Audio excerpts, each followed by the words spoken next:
Bismillahirrahmanirrahim. Assalamualaikum warahmatullahi wabarakatuh. Waalaikumsalam warahmatullahi wabarakatuh. Alhamdulillah, pada kesempatan kali ini, perkenalkan nama saya Jajan Muhaidin. Saya adalah CGP Angkatan 10 Kabupaten Purwakarta. Alhamdulillah, pada kesempatan hari ini saya akan mewawancarai Ibu Kepala Sekolah saya dari SMK Negeri Campaka, yaitu Ibu Trinati Eka Jati SPD MP Kim. Alhamdulillah, beliau dari kesibukannya hari ini bisa menyempatkan diri untuk ngobrol ngobrol dengan saya. Ada beberapa pertanyaan yang mungkin akan saya ajukan kepada Ibu. Mudah-mudahan Ibu berkenan untuk menjawabnya. Siap. Insya Allah. Insya Allah siap Bu ya. Insya Allah. Ini tidak akan lama Bu ya. Baik, Ibu, apa kabar ini Bu? Sehat Bu ya? Alhamdulillah. Sehat Bu ya. Alhamdulillah jika Ibu sehat. Jadi baik, Ibu, selama ini Ibu, bagaimana Ibu dapat mengidentifikasi kasus-kasus yang merupakan dilema etika atau bujukan moral Ibu? Kira-kira bagaimana Bu, cara Ibu mengidentifikasi kasus-kasus itu Bu? Ya, itu? Ya. Kalau dilema etika itu kan, kalau kita diberikan dua pilihan yang sama-sama benar ya. Sama-sama benar, jadi kita harus memilih gitu Bu.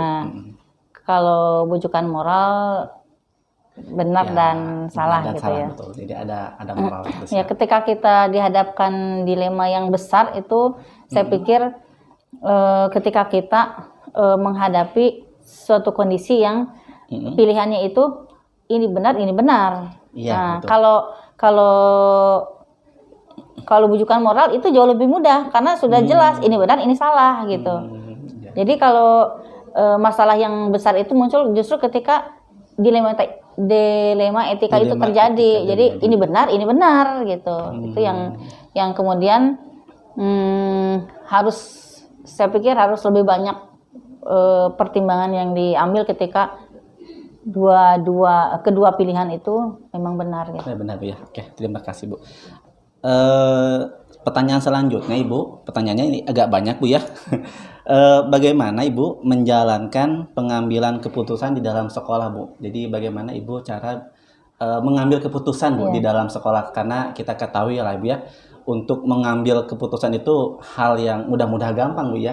Terkadang mudah, terkadang sulit juga Bu. Bagaimana Bu cara Ibu? Ya, ini sangat tergantung dengan masalah yang dihadapi ya. Jadi seringkali kita harus kembali ke aturan yang ada. Aturan yang ada mengatur seperti apa kita seharusnya.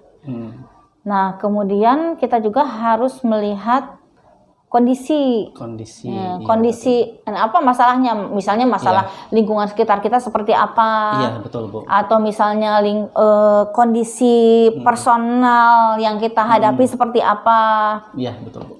Atau kondisi budaya setempat seperti apa gitu kan. Kita tidak hanya bisa memegang satu aturan gitu. Terus kita harus juga melihat untuk jangka panjang ini akan bagaimana ini dampaknya. Iya, betul. Kemudian pokoknya banyak sekali pertimbangan yang harus dipertimbangkan. Misalnya menurut tokoh seperti apa, menurut orang yang berwenang pandangannya seperti apa, kita juga perlu dengarkan. Menurut teman-teman sejawat seperti apa, pertimbangan mereka seperti apa berdasarkan pengalaman mereka. Jadi untuk mengambil keputusan itu sebetulnya banyak sekali yang bisa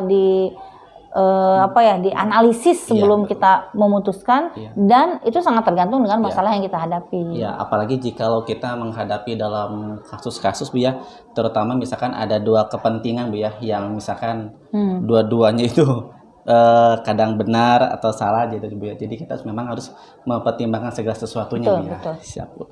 Oke Bu, untuk selanjutnya Bu, langkah-langkah atau prosedur seperti apa yang biasanya Ibu lakukan selama ini Bu? Langkah-langkahnya seperti apa Bu? Iya, langkah-langkahnya yang tadi Jadi tergantung masalahnya ya. Masalah atau Kita kasus tadi, terkait ya. dengan apa? Tentu yang pertama kita aturannya dulu seperti apa. Iya, Kalau lebih- kita sudah pegang aturan, sebetulnya itu sudah Kebijakannya, Bu, ya. sudah kekuatannya sudah besar karena aturannya seperti itu. Nah, nanti berikutnya kita lihat masalahnya terkait dengan apa saja. Nah, baru kita mempertimbangkan ke yang tadi saya sebutkan, apakah ini berhubungan dengan sosial masyarakat setempat atau personil dan keluarganya atau satu kelompok orang atau terus dampaknya seperti apa, langkah-langkahnya kita analisis banyak hal. Nah, dari analisis banyak hal itu nanti baru kita bisa putuskan. Oke, jadi dianalisis dulu. Termasuk juga bicara dengan teman-teman internal di sini itu yang juga penting. Komunikasi, Bu. Iya, karena Komunikasi, betul. apa ya, aspirasi dari teman-teman itu yang menguatkan kita, justru aspirasi mereka apa ya, warna yang mereka inginkan seperti apa, itu yang kemudian keputusan yang kita ambil itu yang menguatkan keputusan kita. Jadi masukan-masukan Iya, dari betul. luar, Bu, Iya. ya, baik dari guru ataupun dari yang lainnya, Bu. Iya. Ya, baik, terima kasih.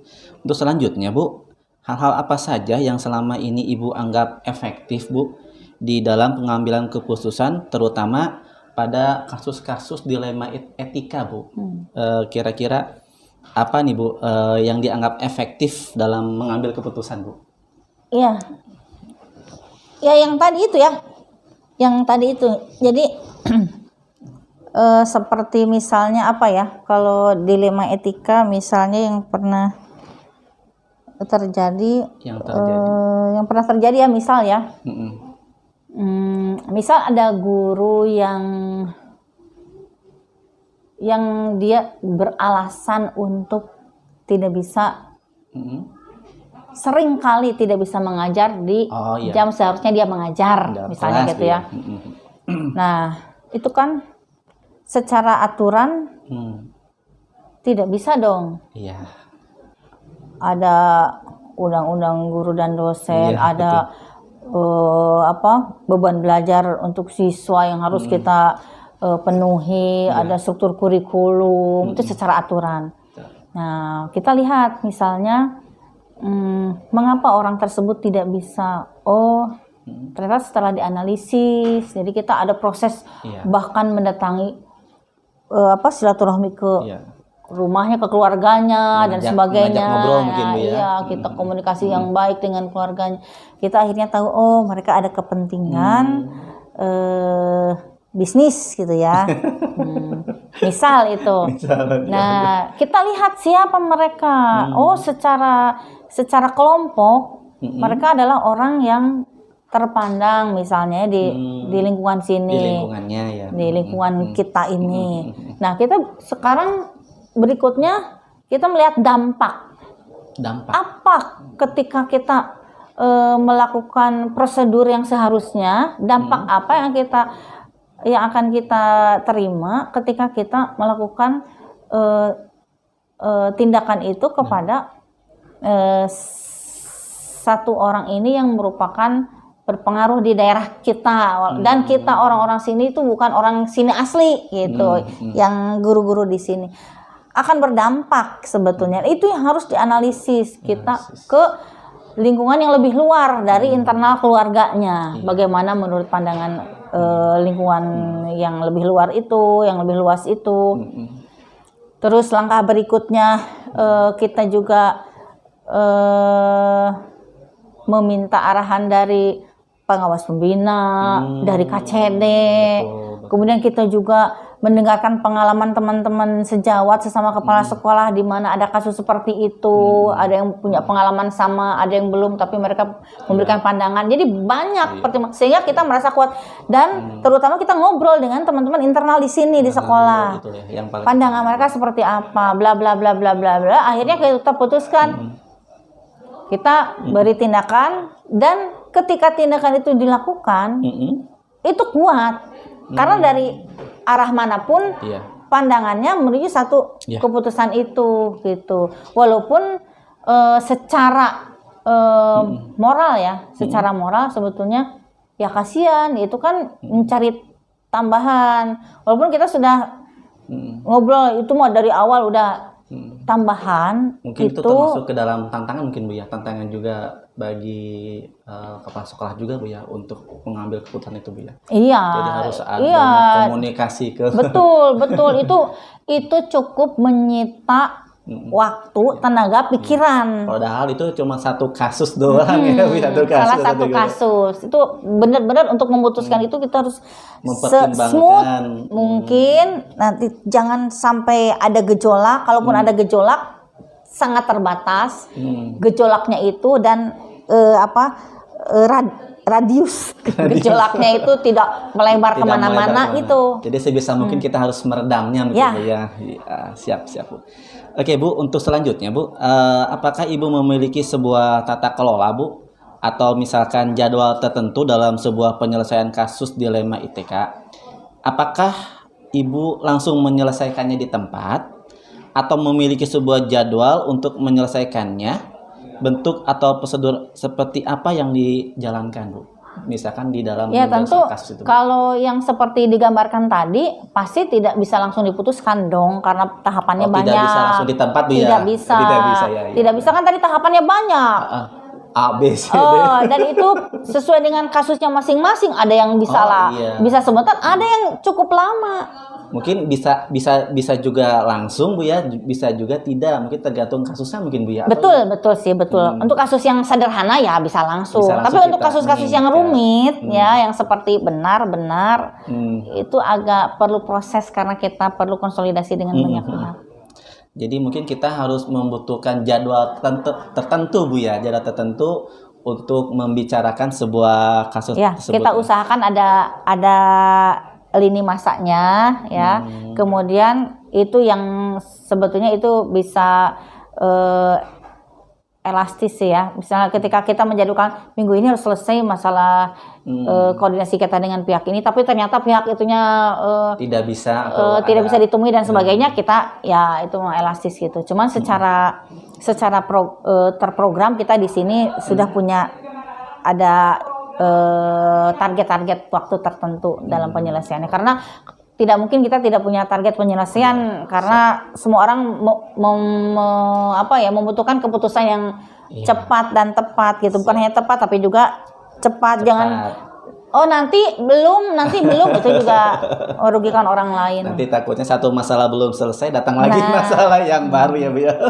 Ya mungkin itu menjadi sebuah prosedur mungkin Bu ya, prosedur atau tata kelola yang bisa diterapkan mungkin Bu ya. Jadi apabila ada masalah, mungkin apabila masalahnya tidak terlalu rumit atau tidak terlalu besar, mungkin kita bisa langsung menyelesaikannya. Bisa, itu tapi jikalau masalahnya memang agak sedikit itu mah apalagi berhubungan dengan dilema ITK Bu ya, kita banyak pertimbangan mungkin dari dalam diri kita dan mungkin juga dari orang luar, juga Bu ya. Baik Bu. Oke Bu, untuk selanjutnya Bu, apakah ada seseorang Bu atau faktor-faktor apa yang selama ini mempermudah atau membantu Ibu dalam mengambil keputusan terutama dalam kasus dilema ITK ini Bu? Apakah ada Bu seseorang atau faktor apa sih Bu yang menurut Ibu ini mempermudah Bu untuk membantu Ibu dalam mengambil keputusan gitu Bu? Seseorang? Ya mungkin Bu ya, mungkin. Pada saat ada masalah seseorang itu membantu gitu atau bagaimana? Atau kita membayangkan seseorang kalau mendapatkan masalah yang sama? Ya ini mah mungkin selama ini misalkan Ibu ada masalah, mungkin ada seseorang yang mungkin bisa Ibu ajak runding atau ngobrol, atau mungkin ada faktor lain Bu, lain yang bisa membuat Ibu kalau misalkan ada dilema ITK Ibu bisa bertanya kepada seseorang itu atau faktor itu Bu. Ya sebetulnya kan bukan seseorang. Kalau tadi diceritakan langkah-langkahnya berkoordinasi dengan A, B, C, D dengan banyak pihak, ya berarti bukan seseorang. Berarti orang. Orang kumulatif, nanti kebanyakan dari mereka suaranya seperti apa. Tapi kalau misalnya membayangkan ada sosok yang si sosok ini kalau dapat masalah seperti ini, saya bayangkan dia akan mengambil keputusan seperti ini. Itu bisa seseorang yang kita bayangkan orangnya. Contohnya seperti apa Bu? Misal ada suatu masalah yang kita lakukan koordinasi seperti tadi dengan banyak tahapan tadi ya. Tadi itu, Bu, ya. Tapi kita juga secara pribadi kan ada sosok Oh. profil yang kita sering dengarkan yang menjadi teladan hidup kita gitu ya. Misalnya, Apakah saya, Bu? Bukan. misalnya saya bayangkan kalau bapak saya menghadapi masalah seperti ini, atau kakak saya saya suka mikir, coba kalau bapak saya gini pasti dia, itu juga menjadi memberikan Membantu darah ya. tersendiri gitu di dalam membuat keputusan itu secara internal saya gitu ya. Jadi kita menganalisis dari sumber-sumber, kita juga di dalam diri mengolah itu seperti apa. Nah, dalam diri kita mengolah melihat atau membayangkan suatu sosok teladan kita. Iya. Gitu. Jadi dari pengalaman ibu dulu mungkin Bu ya, jadi mengibaratkan mungkin Bu ya, dengan seperti ini. Tapi kalau misalnya sekarang si sosok itu ditanya, ya sebetulnya bukan satu sosok, kan banyak. Saya bilang tadi koordinasi dengan KCD, berarti nanya-nanya ke KCD dan orang-orang di KCD lah gitu ya. Kemudian ke pengawas, tapi kan itu bukan hanya satu gitu. Jadi intinya banyak faktor Bu ya, atau banyak yang membantu di dalam mengambil keputusan. Jadi tidak hanya sendiri mungkin Bu ya, jadi ada faktor dari luar, pertimbangannya keputusannya ya, pada akhirnya harus kita yang mempertanggungjawabkan. Artinya kita banyak masukan. Nah, dari masukan itu mungkin kita yang menyaring mungkin Bu ya, menyaring kita yang mengolah dan menjadikan satu keputusan Iya, karena kan terkadang juga masukan yang datang terkadang beragam mungkin Bu ya. Betul. Beragam A, B, C, kan D, satu kepala beda dengan kepala lain. Iya, betul. Kita harus bisa memilahnya Bu ya, kira-kira masukan mana yang mungkin bisa kita terima dan bisa pas gitu Bu ya di dalam. Seperti yang kasus tadi yang diceritakan itu, yang mengajak tadi beberapa kepala sekolah lain, jangan Bu, kasihan, itu kan sumber nafkah gitu. Kasihan berarti ibu menghentikan sumber rezeki orang lain gitu. Betul. Tapi kan secara tidak langsung. Iya, kebanyakan orang juga, Bu, ini orang sebetulnya gimana ini? Ya, saya tahu arahnya, arah pertanyaan itu. Berarti orang ini memang lebih mementingkan kepentingan pribadinya. Padahal sudah ditegur beberapa kali, ini adalah lembaga publik, ini pelayanan publik. Jadi harus mengutamakan pelayanan ke siswa, pelayanan di pembelajaran. Setia dulu dengan jadwal. Adapun kita perlu melakukan bisnis lain, ya itu silahkan. Tapi kita kewajiban ini yang utama itu kan harusnya sudah dipahami. Jadi bukan memotong rezeki orang, itu kan prosesnya itu hampir 2 tahun. Itu pendekatan, pembinaan, pelan-pelan. Iya, bukan kemudian disimpulkan itu motong rezeki orang, ya bukan juga begitu. Kan anak-anak kesini juga datang untuk belajar. Gitu. Siap. Baik Ibu. Bu, dari semua yang telah disampaikan Bu ya, dari A sampai Z tadi Bu, pembelajaran apa Bu yang dapat Ibu petik dari pengalaman Ibu di dalam mengambil keputusan terutama dalam dilema etika ini Bu? Kira-kira apa sih Bu? Pembelajaran yang pembelajarannya mungkin mungkin bisa berbagi kepada saya Bu, karena saya pengalamannya masih tidak ada. Intinya kita itu jangan mentang-mentang saya kan kepala sekolah, keputusan ada di tangan saya. Iya, memang begitu. Tapi kita adalah makhluk sosial, juga makhluk yang tentunya punya banyak kekurangan. Ketika otak kita satu, itu pasti jauh lebih baik kalau otaknya banyak gitu, berbagi dengan yang lain. Intinya seperti itu. Jadi alhamdulillah sampai saat ini saya sudah mau tahun ketiga ya jadi kepala sekolah. Alhamdulillah. Walaupun berat prosesnya, tapi keputusan-keputusan yang diambil alhamdulillah saya merasa tenang karena apa? Saya mendapatkan dukungan yang baik, yang kokoh dari internal sekolah karena ya mungkin keterampilan komunikasi juga di sana diperlukan ya. Banyak masalah dilema etika yang cukup berat yang kemudian diputuskan memang oleh kepala sekolah, tapi kita selesaikan bersama gitu. Betul, setuju. Yang misal warung di dekat sekolah. Nah, warung di dekat sekolah itu seringkali di banyak daerah. Saya mulai dari dulu SMP, SMA, warung di dekat sekolah itu banyak ya, bukan semua, banyak yang bikin masalah, yang jualan rokok, yang menyembunyikan anak bolos, yang bla bla bla bla bla bla. Tempat nongkrong juga. Nah, apa kita harus tutup warungnya? Itu kan bukan kuasa kita. Iya, betul sekali. Nah, itu padahal itu orang pribumi sini dan kita pendatang ya. Rumahnya juga. Apa yang harus kita lakukan supaya hubungan kita dengan warung-warung dekat sekolah tetap baik, tapi kita jangan menjadi korban, anak-anak kita jangan menjadi korban kebijakan warung itu untuk memfasilitasi mereka indisipliner. Nah, dan dengan giat kita, dengan komunikasi dan trik-trik yang kita diskusikan bersama, akhirnya diputuskan. Akhirnya kan alhamdulillah begitu. Ya baik Ibu, terima kasih banyak. Alhamdulillah saya secara pribadi Bu ya, banyak sekali ilmu yang saya terima yang dari apa yang telah Ibu sampaikan. Saya sekali lagi mengucapkan banyak terima kasih sekali kepada Ibu yang telah mau menyempatkan waktunya di sela-sela kesibukannya yang sangat luar biasa di dunia dan di akhirat. Terima kasih banyak sekali lagi. Sama-sama. Ya, terima kasih Bapak Ibu ya telah mungkin saya akhiri. Wassalamualaikum warahmatullahi wabarakatuh. Waalaikumsalam warahmatullahi wabarakatuh. Udah 8 tahun nih menjadi. Iya boleh. Pertanyaan sarua.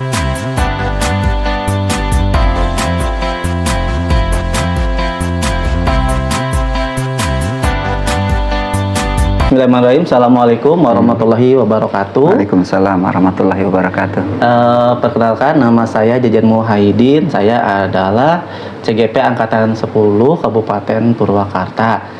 Di sini saya adalah seorang guru dari SMK Negeri Campaka Purwakarta. Di dalam sesi ini, alhamdulillah saya akan mewawancarai Pak Dudi Setiadi, Kepala Sekolah dari SMK Negeri Cibatu Purwakarta. Oke Bapak, sebelumnya Bapak saya ucapkan banyak terima kasih sekali ke Bapaknya anu tos nampaknya yang sudah meluangkan waktunya di segala kesibukan Bapak. Hatur nuhun pisan Bapak anu tos tiasa nyupingkeun gitu ya ngobrol lah gitu Paknya, ngobrol sareng abdinya Paknya. Bapak orang tasanya Paknya, orang kana nya Paknya.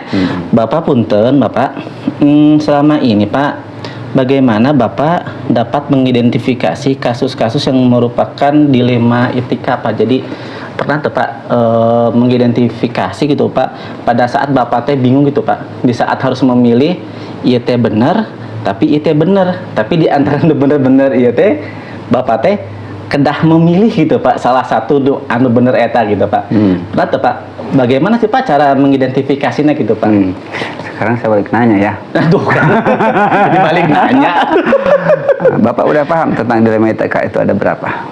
Ada Pak, ada 4, 5 gitunya. 4 apa 5? 4 Pak. Naon wae tah?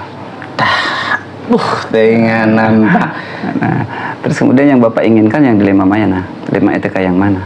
Yang ini aja Pak, yang pernah terjadi di sekolah. Yang Bapak harapkan, karena Bapak nanti kan kalau udah jadi guru penggerak, berarti Bapak berkesempatan mempunyai SIM untuk jadi kepala sekolah, mempunyai SIM untuk jadi pengawas.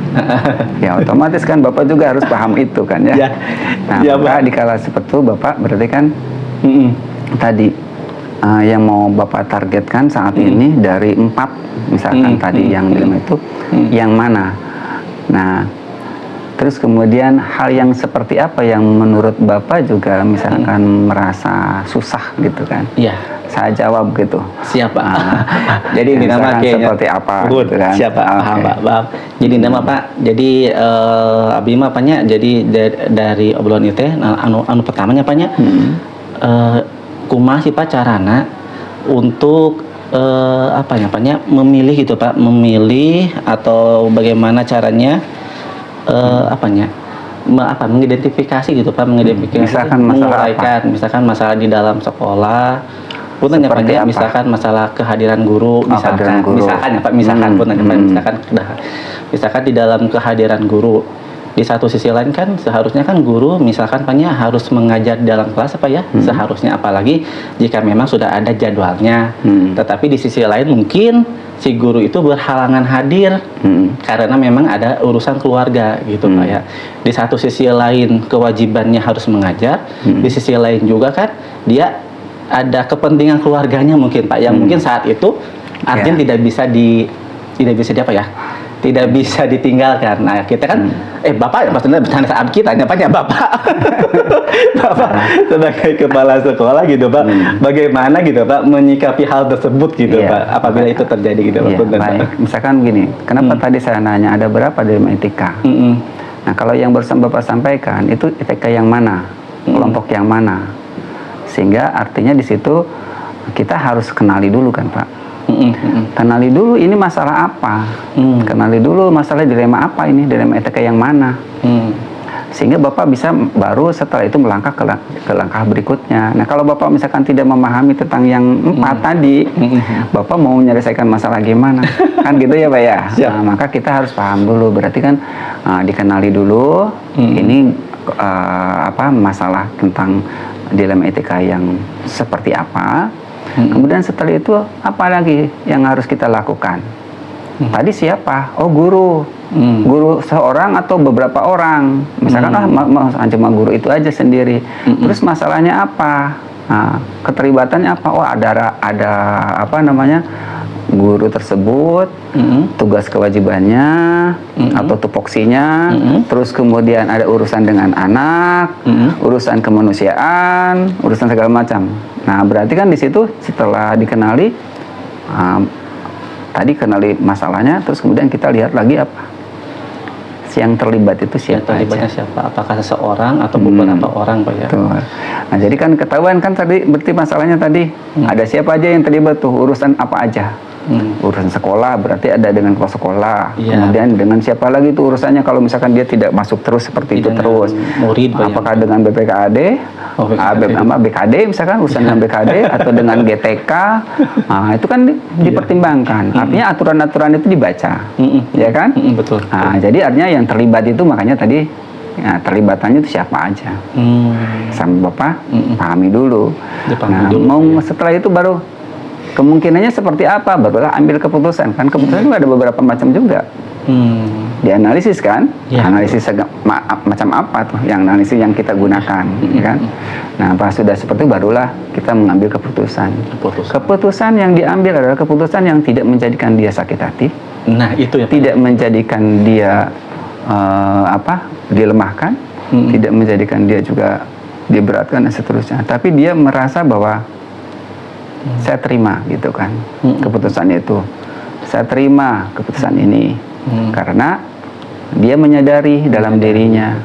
Tapi kalau misalkan kita membuat keputusan yang menjadikan orang itu malah sakit hati, tunggu aja balas dendamnya.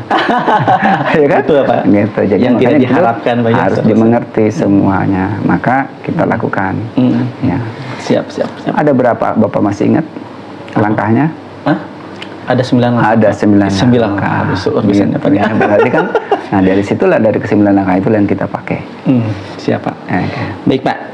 Seterusnya Pak, bagaimana Pak menjalankan pengambilan keputusan di sekolah Bapak, terutama apabila ada apa ya Pak ya, ada kasus atau ada kepentingan yang sama-sama benar, sama-sama. Jadi bagaimana gitu Pak caranya gitu Pak mengambil keputusannya gitu Pak. Misalkan nyapanya punten Pak ya. Kan tadi sebenarnya tadi udah jawab ya. Jadi pertanyaan tadi ya gitu Pak. Iya kan? Jadi kalau misalkan punten Pak, misalkan kan, tadi Pak kita kan sudah tahu Pak ya, bahwa misalkan Pak ya yang tadi si guru mengajar tapi karena ada hal-hal keluarga jadi tidak bisa mengajar. Itu jadi, kan dipertimbangkan tergantung ininya kan. Tadi ada unsur-unsur orangnya kan tadi. Dari sisi aturan bagaimana baca ya Pak ya. Terus kemudian ini kemanusiaan nih. Apa Bapak kalau misalkan seperti itu biarkan aja anak saya mati dah, nggak usah ditolong gitu, saya ngajar aja. Bagaimana Pak? Itu dia salah juga Pak. Terus kemudian kalau misalkan gini, di aturan dilanggar, apakah tidak ada di situ pernyataan misalkan boleh nggak dia minta izin? Boleh nggak dia minta cuti? Boleh. Berarti kalau dibolehkan, keputusan Bapak apa? Mengizinkan untuk cuti. Terus kemudian bagaimana? Karena ini kewajibannya. Kosong nih. harus diapain? Mungkin bisa ganti jam gitu Pak ya, menukar hari atau ada memberi guru lain nggak kira-kira di sekolah yang bisa masuk karena anak bakal tetap mabur? Pak. Bisa nggak? Bisa. Kalau begitu, kenapa orang lain kok disuruh masuk ke sana? Dia mau nggak? Kalau tidak mau, kenapa? Nah itu. Nah, pertanyaannya lagi di situ, kalau dia sakit seperti dia, nah itu. apakah dia juga akan seperti itu? Betul Pak. Orang yang tadi saya bantu, kenapa kamu tidak bisa bantu? Gitu kan? Maka di situ, nah, Bapak suka kemarin ngajar P5, berarti gurunya juga harus diajar P5 kalau tidak begitu. Ya kan? Ya sama-sama belajar. Kalau misalkan dia sudah dan membantu orang, berarti nggak usah ngajar P5 dong. Dia sendiri belum bisa menjalankannya kan gitu. Ya, jadi maka di situ harus sama-sama. Dikala seperti itu, siapa yang harus membantu, siapa yang harus menolong, kita punya kewajiban. Walaupun misalkan yang ngajarnya, Pak, saya mah tidak ngerti Pak, itu pelajaran apa gitu. Nah, tidak mengerti, nggak ada guru yang sama misalkan. Nah, terus gimana nih kalau gurunya tidak ada yang sama? Ya, karena berbeda mata pelajaran itu misalkan ada nggak tuh perencanaan pembelajarannya? Kalau ada perencanaan pembelajarannya kan berarti bisa ngajar kita. Siapapun bisa ngajar Pak. Ya baik Pak. Untuk selanjutnya Pak, itu salah sama terus jawab Pak.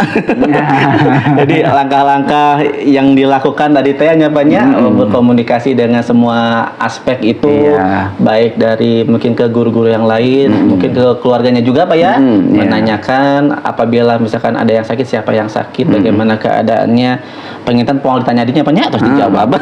Kita masalahnya kan terus besok. Aduh, abi jadi grogi Bapak. Aduh, udah Pak.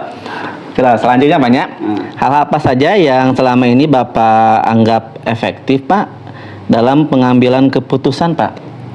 Yang paling menurut Bapak, apakah itu sudah efektif belum Pak dalam mengambil keputusan Pak? Ya, misalkan efektif tidak efektif itu tergantung daripada misalkan permasalahannya. Ya, kan kalau misalkan kita melihat tadi keputusan seperti ini, tapi kan kita juga ada alurnya, ada dianalisis dulu, ditanya dulu kan gitu. Biar tahu ya Pak ya. Iya, permasalahan supaya tadi itu jangan sampai terjadi hal-hal yang tidak diharapkan. Salah persepsi juga nantinya Pak ya, betul. Maka kalau misalkan sudah menjadikan orang itu tidak merasa dibebani dengan keputusan ini, keputusan ini adalah yang terbaik, maka berarti itu efektif. Tapi kalau misalkan di situ ternyata masih ada orang yang merasa tidak puas, dirugikan lah nyapanya, maka itu berarti kan tidak efektif, tidak pas. Nah, maka di situ kita harus belajar lagi ya, belajar kan. Kalau bahasa lainnya mungkin continual improvement ya, perbaikan berkelanjutan. Betul. Jadi tidak boleh merasa puas dengan hal yang seperti ini. Apa yang sudah dimiliki Pak ya? Permasalahannya kan berubah-ubah, permasalahan berbeda-beda. Siap, betul. Nah, di kala seperti itu maka caranya juga bisa berbeda-beda, walaupun urutannya mungkin masih sama.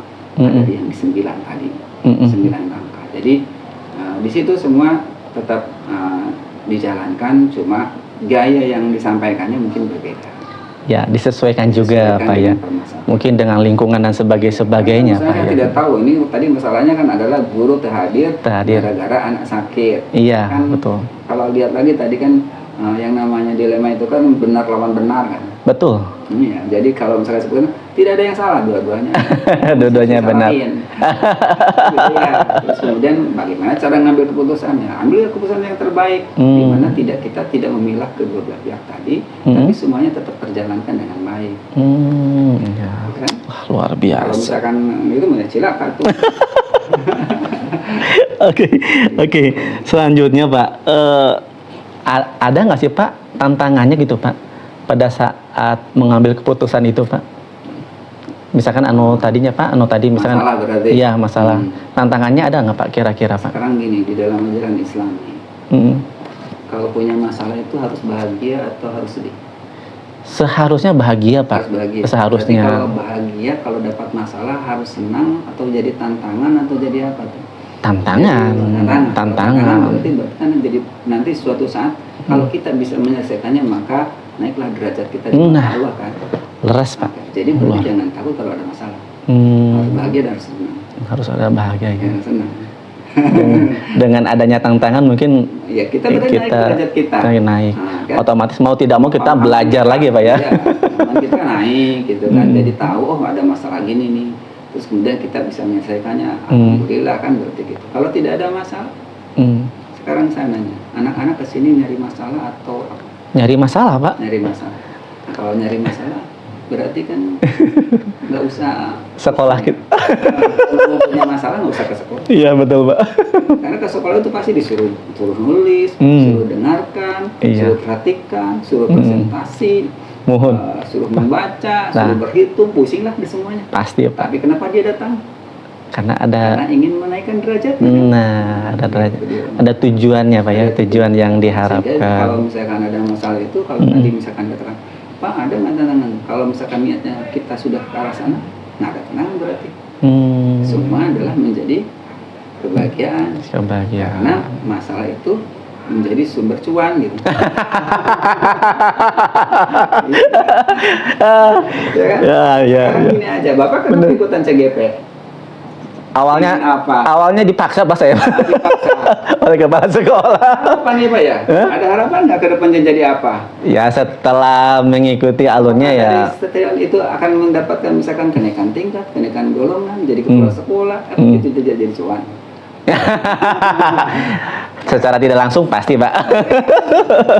Itulah jadi barokah kan. Alhamdulillah. Sekarang Bapak harus ngadapin saya di sini. Harus betul. Harus bikin syuting segala macam. Pak.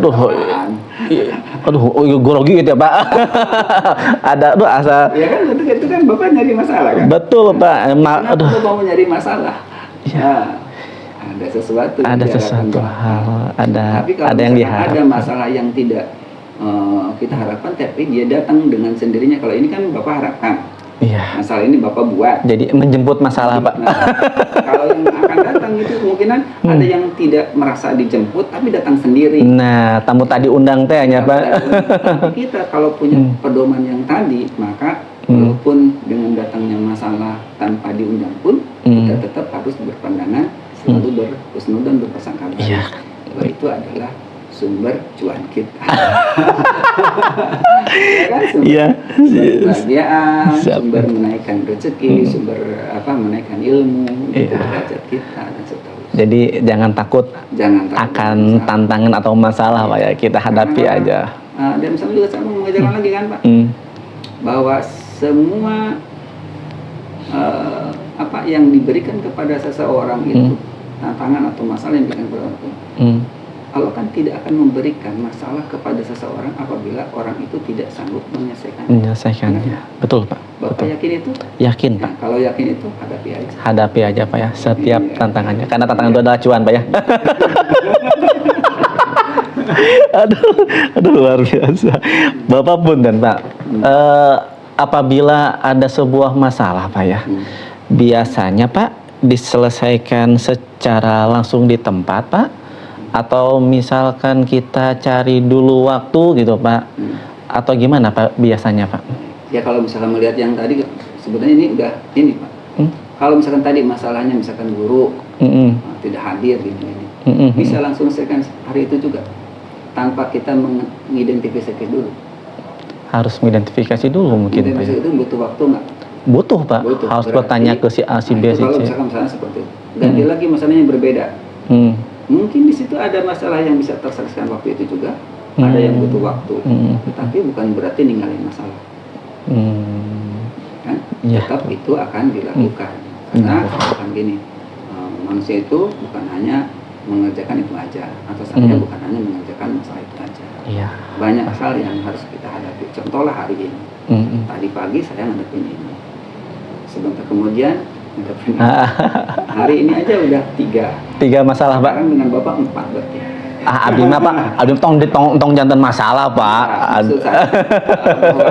Bukan sebut masalah ya. Di situ adalah kegiatan saya yang harus saya lakukan. Semuanya deh. Iya, baik. Jadi kalau seperti itu kan, maka tadi kalau kitanya tidak suka dengan hal itu, berarti kan akan menghindar dan sebagainya. Iya. Tidak mau dan seterusnya. Kembali kepada kalau, dianggap tantangan yang ya. Siap Pak. Oke. Jadi mungkin tergantung dari masalahnya juga Pak ya. Mungkin bisa selesaikan 1 hari atau 2 hari atau sejam 2 jam, bisa ditindak langsung, bisa tidak ditindak langsung. Tergantung tadi besar kecilnya permasalahan itu. Kemudian butuh waktu berapa lama ya tergantung masalah. Karena kan butuh identifikasi tadi, identifikasi masalah, kemudian orang-orang yang terlibat itu harus diketahui. Ibu kan gini aja, lihat tuh si Pina udah berapa tahun? Gimana Pak? Udah 8 tahun belum selesai. Apanya? Si Pina tuh. Oh, yang viral, yang viral tuh ya Pak ya? 8 tahun yang lalu sampai sekarang belum tuntas. Mau kapan tuntasnya? Apa mereka diam? Tidak kan? Tidak. Jalan terus. Berkelanjutan Pak ya? Maksudnya seperti itu, banyak orang yang memanipulasi data. Banyak yang terlibat juga, gitu kan. terlibat. Kita kadang-kadang datanya tidak jelas dan sebagainya, itu menjadikan lama. Ada banyak yang berbohong dan sebagainya. Tapi kalau semuanya misalkan berkata jujur, berkata baik, cepat selesai. Nah, mungkin lebih cepat Pak ya? Tapi kalau misalkan berkatanya tidak jujur, maka kita mencari bukti lain kan? Yang menjadikan sebuah permasalahan itu bisa terang benderang kebuka dan mereka akan mengakuinya dengan baik karena menyadari bahwa benar. Gitu kan. Ibaratnya seperti ini lah, misalkan seseorang mencuri barang, ada CCTV-nya, awalnya tanya tidak mengaku, ternyata saha tah nu make baju eta ngakot itu leungeun saha tinggal kabeh hanana eta ngaku. Kan gitu ya. Itu kan karena ada bukti yang jelas yang jelas. Sehingga cepat tuh selesainya. Tapi kalau tidak ada, bingung Pak ya. Jadi butuh proses yang memang tidak bisa satu hari. Nyari orang lain, siapa yang tadi lewat ke sini ya? Siapa yang pernah? Tadi ada kalimat yang begitu, mencari atau mendata orang-orang yang terlibat atau yang terlibat dalam kegiatan itu siapa aja, atau benda apa aja, barang apa saja, karena bukan hanya dari orang mencari data itu, tapi juga bisa dari barang atau jejak. Ya. Siap Pak. Oke Pak. Untuk selanjutnya Pak, apakah ada seseorang Pak atau faktor-faktor yang mempermudah Pak? Jadi di dalam menyelesaikan masalah Pak, apakah Bapak menganggap ada seseorang gitu Pak, atau ada faktor lain gitu Pak yang bisa membantu Bapak gitu Pak dalam menyelesaikan masalah itu Pak? Ada nggak Pak faktor-faktor dari mana gitu Pak? Atau mungkin Paknya ada seseorang yang dijadikan sebagai bahasanya pengingat kepada kita atau apalah gitu Pak? Ada nggak Pak di dalam mengambil keputusan itu Pak? Kalau saya sih, kalau sebelum memutuskan sebuah keputusan, pasti saya selalu berdoa. Mudah-mudahan apa yang saya putuskan itu adalah yang benar dan diridhoi oleh Allah Subhanahu wa Ta'ala. Ke arah situ yang kita ambil, karena Allah lah yang lebih tahu, Allah yang lebih memahami masalah ini. Kita memutuskan itu kan berdasarkan fakta-fakta yang kita dapat aja, tapi kebenaran hanya Allah yang tahu. Iya betul. Nah, jika seperti itu maka kita melihatnya kalau ke situ sebelum memutuskan. Jadi yang kita pegang yang lebih tahu, bukan hanya kepada seseorang saja. Kalau seseorang kan tadi ada yang mengaku benar, merasa benar, kita tidak tahu Pak ya, tidak tahu dia benar atau berbohong dan sebagainya. Betul. Tapi dari situ ya kan tadi tuh cari datanya dulu, cari itu sebuah usaha ikhtiarnya Pak ya, agar kita mendapatkan bahan pertimbangan untuk sebuah keputusan. Nah, ditambah dengan keyakinan kita kepada Allah Subhanahu wa Ta'ala, memperkuat namanya, sehingga mudah-mudahan ini adalah jalan yang terbaik yang diridhoi, sehingga tidak menyakitkan orang tersebut, tidak membuat dari apa gitu, tapi lebih cenderung kepada bahwa ini adalah sebuah pembelajaran, sebuah ingatan kepada kita. Nah, kalau misalkan orang tersebut ternyata misalkan mengetahui bahwa oh iya benar saya salah, benar saya berbuat, benar saya melakukan, dan dia paham itu adalah kelakuan yang tidak dibenarkan, maka apakah dia masih akan marah kalau dibuat sebuah keputusan, sedangkan dia sendiri sudah mengakui?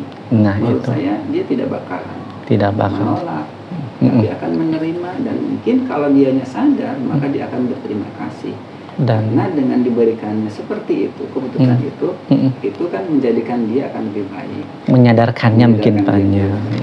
Kalau misalkan kita biarkan, justru dia akan terus semakin jauh di dalam kesalahannya Pak ya. Itu. Jadi kalau misalkan dia sudah sadar ke sana, maka dia akan lebih baik. Ya, siap Pak, siap. Oke, baik Pak. Duh, alhamdulillah Pak, banyak hal yang mungkin apa ya Pak, pembelajaran gitu Pak yang saya dapatkan Pak. Tapi apa sih Pak yang inti Pak ya? Inti dari pengambilan keputusan Pak anu tiasa dibagi ke abdi gitu Pak. Hal terpenting gitu Pak, hal terpenting yang bisa Bapak sampaikan ke abdi gitu nya khususnya da abdi seueur kene tengah hatinya Paknya masih banyak belajarnya gitu Pak.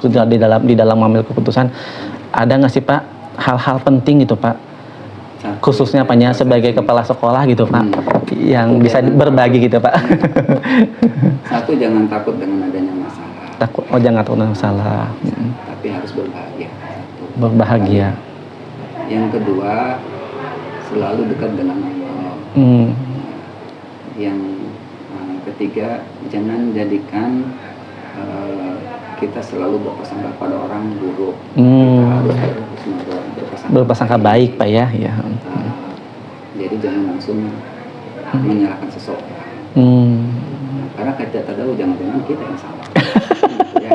Orang nyalahkan baturnya Paknya, padahal mah orang anu salah terus Pak. Itu kan harus dipikiran lebih baik seperti itu. Jadi awal dari dalam hati kita berpikirnya seperti itu. Nah, tadi pas pada saat memutuskan itu, usahakan jangan menjadikan orang itu menjadi sakit hati, benci sama kita, tidak suka sama kita. Seperti itu Pak ya yang diharapkan Pak ya. Karena tadi lah. Nah, itu kan kalau misalkan kita ingin menjadikan orang itu juga tidak sakit hati, tidak merasa dipersalahkan, maka kita mencari penyelesaian itu yang betul-betul bisa berpihak ke semuanya. Tidak berpihak kepada semuanya. Tidak dirugikan Pak ya. Nah, mungkin itu adalah yang artinya bahwa hidup kita akan tenang. Tapi kalau misalkan kita akan keputusan kita akan merugikan orang lain, maka ya mungkin tadi siap-siap ada balas dendam. Nah itu ya kan? Di belakang banyak. Kita tidak tahu dia seperti apa. Betul. Hal yang tadi lah yang harus kita pegang gitu Pak. Tujuan yang tadi. Ya Bapak, alhamdulillah Bapak banyak ilmu, banyak pengalaman yang bisa saya terima dari Bapak. Mudah-mudahan ini menjadi apa ya, pembelajaran penting lah Paknya. Kangge abdi dah jujur masih saya pribadi Pak ya masih banyak butuh bimbingan di senior Bapak. Butuh pengalaman ya. Saya malu. Atau namanya Paknya saya soalnya senior mah senang istiwa. Aduh. Aduh. Ya ini nama Pak, mohon bimbingannya gitunya terutama ke Bapak. Dan nyata tadi memang untuk mengambil keputusan teh terkadang mudah, terkadang juga sulitnya mungkin banyak pertimbangannya Pak ya, yang harus kita ini kan Pak ya. Apa kita tidak harus selalu terburu-buru, harus memutuskan segera mungkin jadi tapi efeknya akan berakibat kan. Kita harus pikirkan dulu baik-baik. Jadi jangan sampai misalkan ini tadi selalu berpesan pada hal yang baik. Sehingga dalam hati kita tidak ada perasaan-perasaan membenci orang, menyakiti orang. Karena pada posisi seperti misalkan saya ada di sekolah itu berarti menjadi posisi di orang tua. Ini adalah anak-anak saya, itu adalah cucu-cucu saya. Nah, ada yang saya harus ini kan. Sejahat-jahatnya anak, tetap itu adalah anak saya. Tidak bisa dipungkiri Pak ya. Jadi di kala itu tetap akan saya bela. Ya, bela itu dalam artian jika benar. Jika salah ya diingatkan. Diingatkan. Artinya supaya dia tidak berbuat lagi seperti itu. Tapi tetap sayang. Bahwa karena itu anak saya. Justru diingatkan teh gara-gara kita sayang ya Pak ya. Kalau tidak diingat. Kita berpikir bahwa ini mah anak orang lain, ini mah tetangga saya. Nah, kalau udah begitu udah deh. Hancur apa ya? Ya, tadi keputusan itu akan berpihak seseorang. Apalagi kita misalkan membenci seseorang. Nah, terus kemudian apapun yang dikatakannya sama dia itu akan karena kita di dalam hati ini sudah benci sama orang itu, walaupun dia benar selalu aja salah. Itu kalau kitanya sudah ada rasa kebencian dalam hati. Iya, betul. Tapi kalau kita bawa di sini, berpikiran juga, ini adalah anak saya, ini harus baik semua, harus benar semua. Gimana caranya berbuat, berusaha. Dan anak juga ini cucu saya, misalkan gitu ya, otomatis di situ kita berusaha gimana caranya anak-anak ini berhasil, sukses. Walaupun saya tidak tahu orang tua sebenarnya di mana, orang tua saya tidak tahu, tapi semuanya adalah cucu saya. Bagaimana caranya supaya berhasil? Siap. Jadi kalau itu berarti kan saya selalu mempertimbangkan segala macam keputusan. Siap. Aduh Bapak sekali deh nyuwunkeun hapunten dan mengucapkan banyak terima kasih ke Bapak. Mudah-mudahan iya jadi namanya Pak pembelajarannya banyak pembelajaran kangge abdi khususnya terutama di dalam mengambil keputusan agar tidak salah dalam mengambil keputusan. Oke Bapak. Ambil aja yang baik. Amin. Kalau yang jeleknya jangan dibahas. Siap Bapak. Sama manusia itu tidak luput daripada kehilapan. Kehilapan siap Pak. Jadi hanya sebatas berusaha seperti yang dicontohkan Rasul. Rasul mencontohkan kepada kita, misalkan apakah pamannya masuk Islam enggak? Betul. Tidak masuk Islam kan? Sampai betul. akhir hayat. Sampai akhir hayat. Pertanyaannya, apakah Rasul tidak pernah mengajak atau mengajak? Mengajak setiap. Sampai kapan tuh mengajaknya? Mungkin sampai mau menghembuskan nafas dah. Sampai akhir hayat itu. Artinya di situ bahwa kita manusia hanya bisa berusaha, berupaya agar orang itu sesuai dengan atau ada di jalan dan ridhonya Allah Subhanahu. Kita hanya mengajak. Kalau misalkan dia tidak mau, tetap aja ajak lagi sampai akhirnya ajaknya, gitu kan? Nah, di kala seperti itu, makanya di situ kita harus selalu berprasangka baik. Ya. Siap. Dan selalu punya harapan. Mudah-mudahan besok cager. Harapan banyak, gitu. Ada harapan yang. Sampaikan lagi, tong bosan-bosan. Jangan selalu pakai marah-marah karena kita mah di dunia pendidikan. Tapi dunia pendidikan beda kan. Siapa? Jadi tidak bermaksud. Tapi kalau misalkan di militer beda. Beda. Apa nanyanya keputusan di militer gimana? Wah. Itu kan lain. Yang dipikirkannya adalah bukan masalah itu ini, tapi yang dipikirkan adalah keselamatan anggota. Iya, itu yang utama. Mau jalan mana, bagaimana dia. Nerobos imam batur ke kaci aja. Yang penting selamat anggota saya. Iya, betul. Itu kan di betul. militer. Di militer. Kalau di kita enggak dulu kudu sungkem heula kudu beja. Bisa-bisa disalahin ya banyak. Beda kan. Siap. Jadi di situ yang mungkin pemahamannya. Jadi karena kita mah di dunia pendidikan kita bisa seperti itu. Iya. Siap atuh Bapak sekali diatur nuhun ya panginten sekali dipunten nya ngawagel kana waktosna. Hatur nuhun, terima kasih. Hatur nuhun. Wassalamualaikum warahmatullahi wabarakatuh. Salam.